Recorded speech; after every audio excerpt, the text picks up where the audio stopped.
রাস্তার অবস্থা এরকম। ঢাকা থেকে সিলেট, এটা হচ্ছে গিয়ে ঢাকা সিলেট মহাসড়ক। আপনি আর হয়তো 20-40 কিলোমিটার গেলেই হচ্ছে গিয়ে সিলেট পাবেন। আমি যে জায়গায় দাঁড়াই এটা হচ্ছে গিয়ে উসমানীনগরের সাদিপুর ইউনিয়নের নাম হচ্ছে গিয়ে সাদিপুর। দেখেন একটা মজার জিনিস আমি আপনাদেরকে দেখাইতে চাই।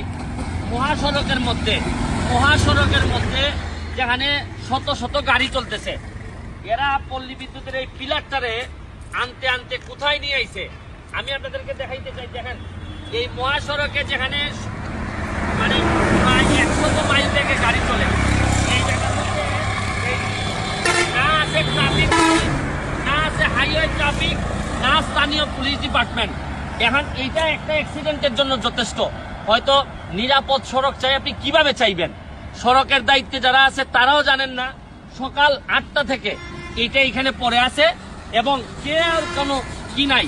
এবং মজার জিনিস হচ্ছে গিয়ে এখানের মধ্যে আবার পাথর দিয়ে সরাই দেওয়া হয়েছে যে এটা যাতে আপনি এদিকে না আসে।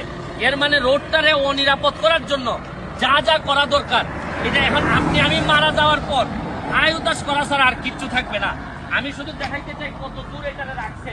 আমরা ইচ্ছা করলে ধাক্কা দিয়ে ওইটারে সরাই দিতে পারি, কিন্তু এই সবাই মিলে একটু ধাক্কা দাও দেখি।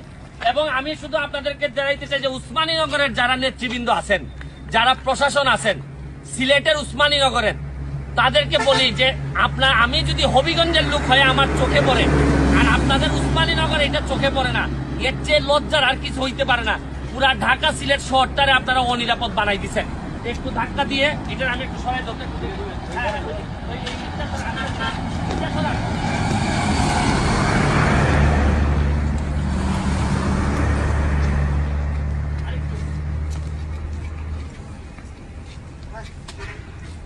তারপরও পুরা ঝুঁকি মুক্ত করতে পারি নাই।